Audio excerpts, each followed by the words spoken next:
on Signature Television. And if you're still here with us, we live in an era where digitalization has overtaken communication, and we live in a global village.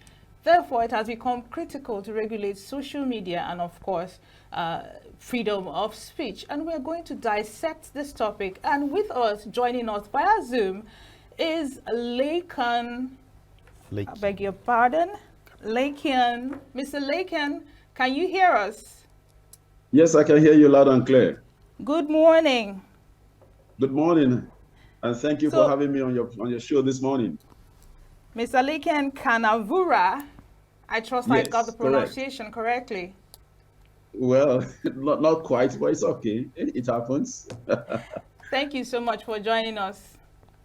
Thank you for having me. Thank you. So in a nutshell, can you give us an overview of the development of social media in the digital and the communication landscape of Nigeria? Well, the fact still remains that, yes, like you rightly pointed out, the digitalization of the communication avenue within the context of our space at this time is absolutely necessary, because you and I know that before now, the dissemination of information has been quite difficult, and we cannot, the world is evolving at every stage in time of our lives. And, this has given birth to social media, which gives spontaneity. You and I do know that news is a highly perishable material. And, for the mainstream media, whether print, electronic, and all of that, does not give you that spontaneity that you need to pass information across frontiers, be it Nigeria, anywhere. So these are set people thinking over time that something needed to be done about this. And this, of course, has given birth to social media, which has the spontaneity that the mainstream media, be it print, electronic, or whatever, cannot give us instantly. So we are very grateful for that kind of development, which has made, the dissemination of news across frontiers a lot easier and faster, and everybody will have access to it. So in your own view, hello, can you hear me? Yes, I can hear you loud and clear. Okay, thank you. So in your own view, what are the significant, most challenged aspects you think social media has brought into the traditional media and journalism, if you would like to add? Well, first and foremost, let's lay the foundation, because I know I understand where you're going, where you're coming from, because there has been a lot of hue and cry that social media, it's now becoming a common marketplace for anyone to begin to bandy ideas, whether wrong or rightly. But first and foremost, we have to lay down the parameters. The Nigerian Constitution, as amended, 1999 Constitution as amended, Section 39. Sub 4 gives everyone the right of expression, to hold opinions, to share information, irrespective of frontiers, and of course within the context of democracy and the rule of law. And also the United Nations Charter of Human Rights, Article 19, also lays down exactly the same thing. So this has given everyone, the right to hold opinions, share information across frontiers without anything holding you back. But I can understand where the hue and cry, for restrictions and all of that, is beginning to come from, because the social media sometimes, yes, we have to agree that the greatest challenge is banning, maybe half-truths and sometimes complete falsehood that has not been verified from any source whatsoever. And by the time this kind of information, begin to fly around and all of that, definitely it can have, consequences, that are completely unintended. And that is the greatest challenge that we're having within the context of social media in the communication space. You just made a case for rights of expression as enshrined in the 1999 Constitution. So my question to you is, could you just highlight some of the probably standards based on censorship that has been put in place by regulatory bodies and by the government to protect citizens from hate speech, misinformation, disinformation, and things in news or information that can generally incite violence. Could you highlight, some of these laid down processes to protect citizens from, misinformation and the rest? Well, like it's often said, my right begins where your own right ends. So that's one of the fundamental issues that we have to look at within, the context of your question. These parameters, yes, we must have to set boundaries, because no one, simply because we have the social media, simply because you're within your rights to share and receive information, does not give you the rights to bandy false information and have truths about anybody. So when the regulatory bodies begin to talk about the negative impact of that, yes, they are correct. But then, how do you begin? How do you begin to determine what is truth and what is half right and what is half truth? When you as the regulatory body, you are not the originator of those ideas, the originator of the so-called truth or half truth. How do you begin to put a seal on that? That in itself is a huge question mark, because the originator of the idea or the propounder of that idea, to him or her, those are truths and not half truths. So it now behoves, the only time that this begin to make a kind of begin to come to the fore is when maybe the person who is at the receiving end begins to get begin to cry or begin to shout that, oh, these persons have spread falsehood about me. These are not truth and all of that. But again, how do you begin to determine whether that person is saying the truth or not? Mr. Because Lekien, if I would come in a little bit just to process some of the things that we are discussing, what then is the role of fact checking in communication? Both from the person who is dishing out the information and the person who is receiving, just to ensure that these things are kept at the basic minimum. Well, yes, fact checking is very, very important, because when these truths are out there, or when the originator of the idea puts out this what he or she considers to be the truth out there, and someone else has information which of course contradicts what the other person has put out there, then of course you can fact check that person and can begin to say, oh, this is not true based on XYZ things. For instance, I'll give you an example. If, for instance, Nigeria were to play a football match out there, and the match ended 2-1 in favor of Nigeria against a particular opponent, and you come to say otherwise, I mean, this is something that is already public knowledge. And somebody can say, no, I fact check you on that. No, this is not true, because already this information is already out there in the public space. Therefore, you must have to retract such kind of information because it's not true.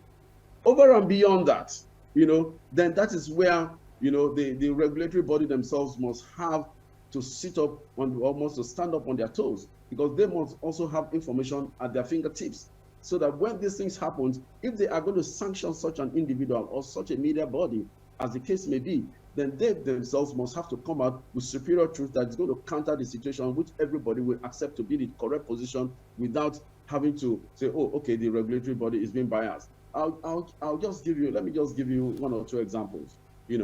Some time ago, some mainstream media in the country, were banned by the Nigerian Broadcast Corporation. They were sanctioned, not actually banned. They were asked to pay some monies and all of that. But everybody, including you who is anchoring this program at this time, knew that the regulatory body was just being political about it, because the mainstream media, what they put out there was the truth. So in that case, the generality of Nigerians, the plurality of people who are interested in information, both on the social media and on the mainstream media, they themselves have seen that the regulatory bodies themselves are not correct. So they have also served as a fact checker against these people. But because they have the instrumentalities of coercion, if you like, because they represent the government and they can begin to impose these bans and begin to impose these restrictions on you, sometimes they just go ahead and do it, even if they know within the confines of their offices, within the confines of their private spaces, that they knew that they were wrong. So that is what that is what fact checking can do. Because when you already have this truth and people come back to say, no, this is not the true position, irrespective of what they may have done, people will know that, yes, of course, these people are not very correct. So that is the role of fact checking in all of this. Yes, we must have to, because there's a whole lot of information out there. But when this information do hit the public space, it behoves on people who may not be who may not have the correct information, to say, okay, let me cross check if these people are correct. There is a situation right now that went on, in my location of Nigeria where I am. A whole lot of things have been awash in the public space concerning a certain individual that was kidnapped. Oh, okay, XYZ amount of money has been demanded. XYZ amount of money has been demanded. XY, this person has been released. Whereas those were all lies. And at every point in time, the police keep coming out to deny that it is not true, until eventually it became the fact. So people at that time, people who were interested in knowing what has actually happened to this high-profile individual that was snatched away by these criminals, these kidnappers, were at every time getting in touch with the police, and they were feeding the public that this is not very true. So you can see those who are interested are actually fact-checking the people who are spreading falsehood on social media, and that helps to keep everybody abreast of the situation. So that is the exact role that that fact-checking can play within the media space. All right, Mr. Lekien. We've heard of this statement, freedom of speech. Everybody has freedom of speech, but freedom after speech is not guaranteed. You're a journalist, of course. I would like to ask, is there really freedom of speech? And before you answer, I want to line it up with the new government regulations of where many things that we post are being pulled down. You see reasons for the safety of other people, and then they pull this. Do you really think that there's freedom of speech? Well, this it's it's a question that has several sides to it. Because coming from the side of the authorities, they may not, we cannot really say, if we are looking at it through the prism of the authorities, we may not really say that there is that there is freedom of speech. But actually, like I did start from the very beginning, that this is enshrined in the 1999 Constitution as amended, freedom of speech. Irrespective, you are free to hold your opinions, share information across boundaries, across frontiers, as within the context of the rule of law. That is what we should be looking at. Now, within the context of the rule of law, is it proper for you to go and disseminate or to go and share information that is not correct? So that is the issue. If within the context of the rule of law, the regulatory bodies come down heavy upon an individual or upon an organization sharing this kind of information, and it is found to be false, then they can be said that they've done the right thing. But freedom of speech is the right of everybody. It's the fundamental right of every human being. Nobody is supposed to gag you. Nobody is supposed to prevent you from sharing information or from disseminating information that you may think is correct. But that freedom of speech, your freedom of speech, ends where my own freedom begins. Because if you infringe on my human rights, to have credible things said about me, or to share truths about me, then that becomes an issue. So that is the case. So freedom of speech, depending on where you're coming from, if you belong to the regulatory body, well, you may not. The freedom of speech is going to be in parentheses, meaning that there are some question marks about it. But if you belong to the larger society, Lekien, could you just give us your perspective as a journalist? What are your assessments? Is there really freedom of speech in Nigeria? What is your take on it as a journalist, given your experience and expertise? Well, I will not say there is total freedom of speech in Nigeria, because going by what has happened over time, I will go to the regulatory body. Yes, people put out a whole lot of things out there, but then when you come to those who are in charge of regulating these things, would you say there's freedom of speech? No, because most often when you say even the truth and it offends the powers that be, and they come down heavily on you, would you say that is freedom of speech? So from my perspective as a journalist, freedom of speech has been highly restricted in Nigeria. Because, I mean, why would anyone stop me from saying what I have to say, especially when it is already even out there in the public view, and everybody knows that these things we are talking about are the facts of the matter. So from my perspective, as a media practitioner, I would not say that is freedom of speech per se in Nigeria. Maybe partially. Yes, we still go out there to say what we want to say, but because it offends the powers that be, it offends those who are high and mighty in society, and they can wrap the so-called regulatory bodies or authorities around their small fingers, and because of that, they have their way with them, then it becomes an issue.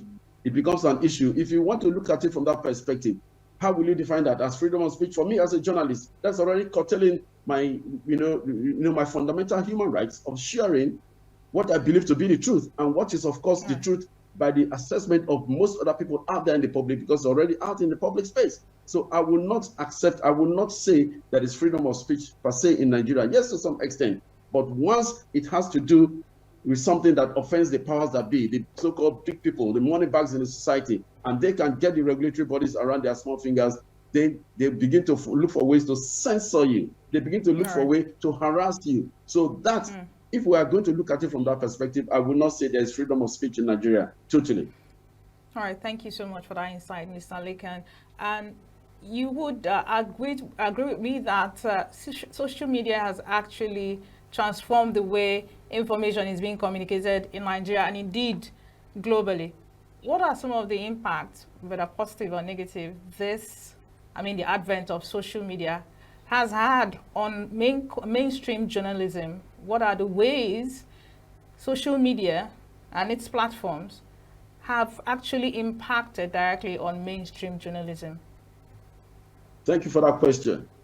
Well, years gone by, when the social media was not, as it is today, well, the mainstream media, could relax and maybe not put out a story out there as quickly as it comes, But you and I know, as media practitioners, that news is a highly perishable material, because it's time bound, But with the advent of social, even most of the mainstream media now themselves, before they can put out the stories, even on their major platforms, they have various social media platforms where they can just do snippets of the information and just drop there, like putting people in the know, developing story, breaking story. The details will be coming later. So if you want to look at it from that space, you say the social media has put the mainstream media, both print and electronic, on their toes. So they have to now begin to devise means. Most times, as a media practitioner, I've had situations where I have had to prepare it right there in the field, because, like I did say, the news is a highly perishable material, and there are a whole lot of people out there, social media practitioners, be it private, be it corporate, whatever.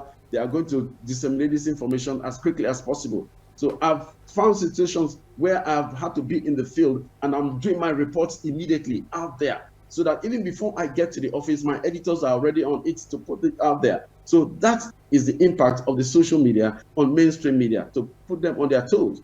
But then, again, if you put that aside, now the spontaneity of social media has also helped, to put information out there as quickly as possible, and that has helped the way we live our lives.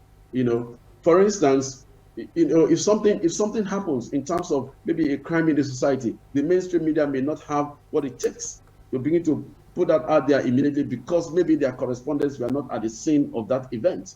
But the social media quickly puts it out there, and that, of course, is going to help the authorities to react faster and quickly. So these are the kind of impacts that social media had. But again, the social media, in spite of all of this good part of it, because it puts out information as quickly as possible, as it happens, almost, as it happens, on the spot.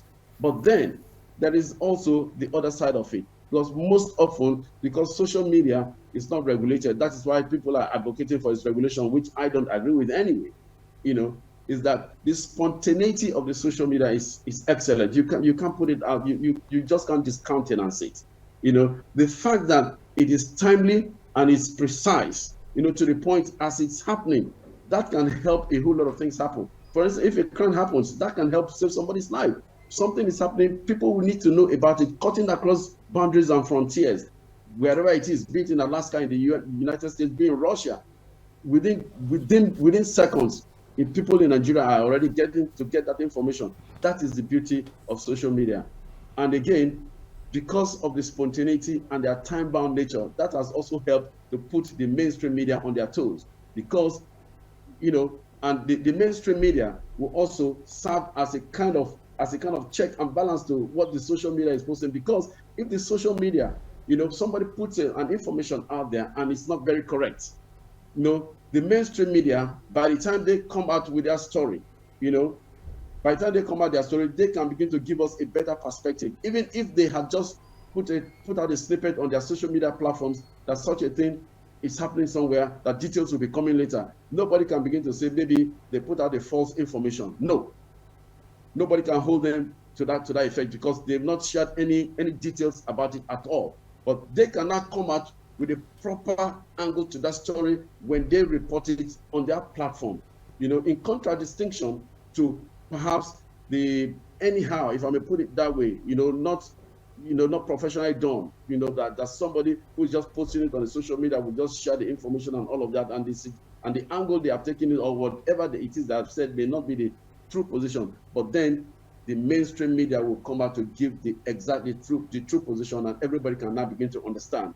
But nevertheless, social media, has a lot of impact on mainstream media because it has helped to put them on their toes. All right, thank you for such insightful input. I would now like to ask, let me take you back a little to 2019 when President Buhari banned Twitter. X now. Yes, X as it is now. How did you feel at that point, and did that affect freedom of speech in our time? Well, the truth be told, they had absolutely no right to do that. Absolutely. Because that is like gagging you and I from saying what we want to say.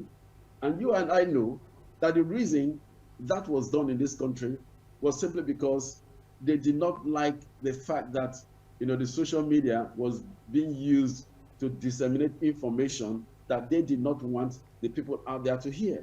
So they were only doing that to protect themselves, which of course was a very selfish position. You can't simply because somebody says something that you don't like, which of course it can be factually proven to be true about you, and you begin to gag people from saying it. No, that was completely off limits. And of course, even when they did that, the then Minister of Communication was still, because in fact, they have an X handle, a Twitter handle, then yes. X now, they had that platform which they were also disseminating information. And when most Nigerians found a way of bypassing, bypassing their censorship of Twitter as at that time, to drop information to Nigerians, they themselves were also doing it. So they realized, so you can see the inherent contradiction in their actions. When Nigerians bypassed it by going to the VPN and all of that, and they were still dropping information, the Minister of Information in that administration was equally doing the same thing. So they could see that they shot themselves in the foot. That was complete censorship. That is trying to guard everybody from speaking their minds, from saying their minds. No, that was completely off limits. And of course, with time, what happened? They had to rescind their decision because they knew it was wrong. Irrespective of the fact that whether you don't like it or not, does not give you the rights. You cannot infringe on my fundamental human rights. You cannot ask me not to breathe. If you ask me not to breathe, it simply means you're asking me you're asking me to die. If you ask me not to drink water, you're asking me to dehydrate simply because maybe if I drink water, it's going to affect something that you do. That doesn't give you the rights to do that. So that was a no-go zone as far as that administration was concerned, and everybody came out heavily on them. And of course, they were even Nigeria was even going to come under the hammer from the international bodies. And of course, when they realized that this was not going to augur well for them, they had to rescind their decision. So that was a no-go zone at all. All right, Mr. Lekien, very quickly, very, very quickly before we wrap up, And just as a follow-up question to what my colleague asked you, how has Nigeria's social media regulation aligned with, international best practices against the background of what happened with the ban of X a while ago? Well, that you have to look at that within the context of putting the right information out there. So within that context, yes, we are on course, because everybody is actually quite concerned about the advent of putting out information that are half truth or not even truth at all out there.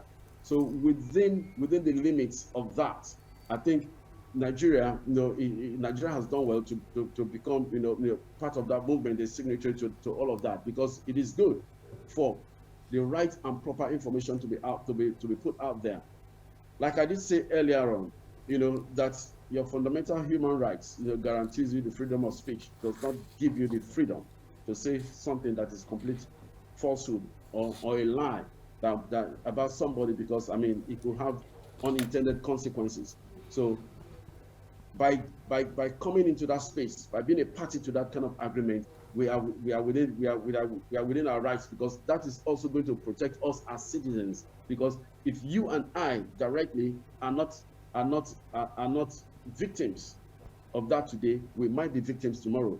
If you and I are not direct victims, maybe someone who is close to you might become a victim, tomorrow. So within that context, we are within our rights to have, come into that space. All right, thank you very much, Mr. Lekien Kanavura. We are so grateful for guests like you who make our show so informative and engaging. Thank you very much for such input. Thank you for having me. I'm grateful too. Thank you very much. So we've been discussing social media regulation and, of course, the federal government's involvement in this. We've had Mr. Lekien come to discuss and to give us much more insight and information on what's going on. Stay tuned. You don't want to go nowhere. Don't forget to like, share, and subscribe to this channel. We have much more segments lined up for you that is going to fill up your day, that is going to make you smart, that is going to give you an informative day. Well, stay tuned. We'll see you after the break.